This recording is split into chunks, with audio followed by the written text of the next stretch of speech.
So the Shadowlands Alpha eludes us for yet another week, which is not entirely surprising given the current global situation, but recently people started creaming their pants over encrypted builds mined by Wowhead, which is, I have to say, a pretty compelling reason to do so, because it would mean that the alpha is very close to release, as in early next week close. So I guess I'm not all that embarrassed that my chair is moist right now. But anyway, what everybody's dying to know right now is what exactly can we expect from the Shadowlands Alpha? And I think the answer is pretty straightforward, but obviously this is all just speculation, so I could be well full of shit, which makes my earlier metaphor about creaming my pants spiral a little out of control. After having rewatched the whole BlizzCon presentation, the deep dive and some footage of the demo, what actually piqued my interest was the Maw, the precursor zone to Torghast. It's supposed to be sort of a transition zone, like you're meant to pass through the Maw in order to get to Torghast, and they made it sound like a pretty big deal since this guy, the jailer, is attempting to prevent you from reaching the tower by sending out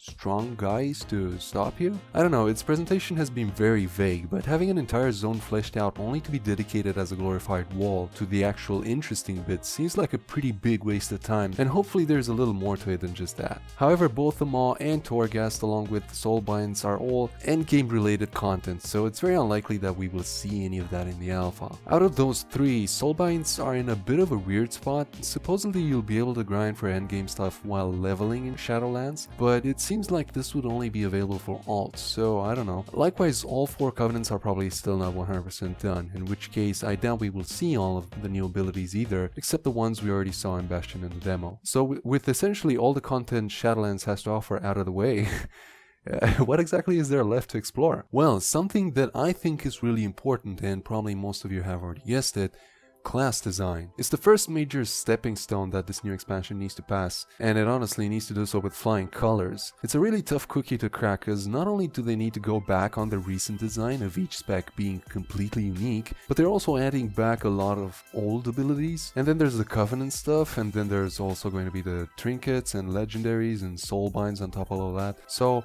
our classes could very easily end up feeling bloated and a little frustrating to handle, kind of how BFA felt, but with more buttons to press. If they are smart and they've really listened to feedback, then that should be their top priority right now. Make the classes feel good to play, because that will help the game a lot in the long run. So that's kind of what I'm expecting out of the Shadowlands Alpha. Probably Bastion in an almost complete state, so that we can have a leveling experience available. Classes with their redesign, maybe some Soulbind stuff from Bastion, and maybe a few dungeons. Anyway, that's about the extent of my speculation is gonna go. Fingers crossed I get access to the Alpha so I can show you guys what it's all about. And in the meantime, hope you guys stay safe and have a good one. Ciao!